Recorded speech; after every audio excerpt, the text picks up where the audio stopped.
I am going to try to film this video quickly because I need to head out in a few minutes, and it didn't occur to me that I should record this now until literally a few minutes ago. So I'm gonna try to say everything I want to say quickly. This video might be kind of fast as a result. So I'm actually not home right now. I'm in a hotel room, a very small cigarette smelling hotel room, despite being in the non-smoking room. There's a sign that actually says you can not smoke in bed before you sleep. I wonder then if you can smoke in bed if you're not going to sleep. You can smoke when you wake up, but you can't smoke in bed before you sleep.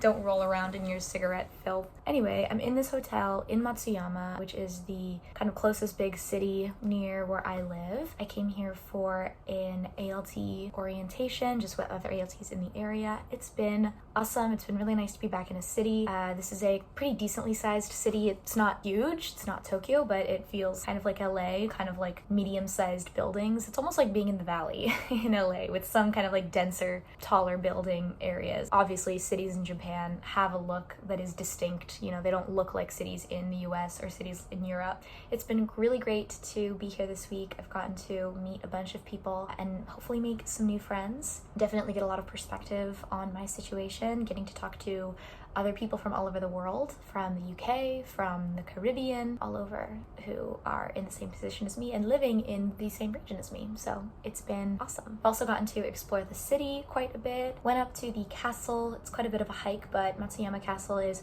probably one of the most beautiful and famous castles in all of Japan. It's, I think, one of the kind of original castles that hasn't been tampered with. I don't totally know if that's true. I wasn't actually able to go inside the castle because when we got up there it was already closed for the day, but gives me plenty of reason to come back.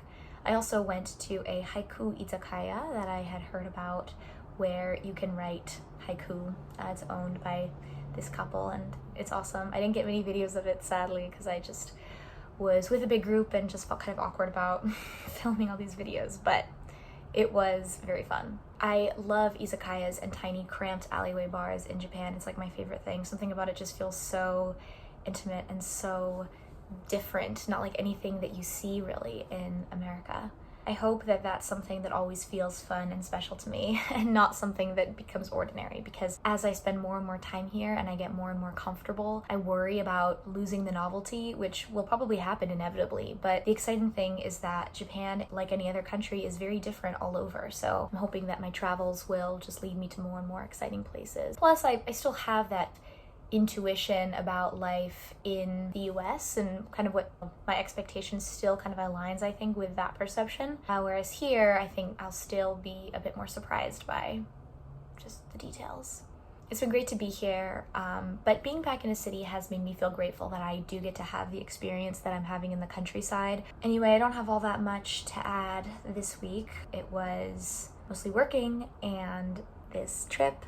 And tomorrow I go back home, and next week I start school. Summer break ends. This trip catapults all of my other travels for the year because now I came here, and then in 2 weeks from now I'm taking another trip, and then in 2 weeks from then taking another trip. So this kind of begins the domino of the travel, which is obviously a big part of this experience for me. Something that I did want to share that someone very special told me that has been on my mind a lot as I've been learning Japanese and being around other foreigners who either know Japanese or studying Japanese, just fairly advanced, or are like me and are very beginner. I feel really motivated to learn and practice here, not just for survival, although that is a big part of it because in my area I really need it, but also because, as Charlemagne apparently said, I had to verify this, Charlemagne, who is apparently a notable polyglot, said, when you learn a second language you gain a second soul, something along those lines. It's a sentiment that I find very beautiful and have been thinking about as I use and practice more and more Japanese, and I'm communicating in a way that is different than how I would communicate in English. And I guess I've had that experience with Spanish and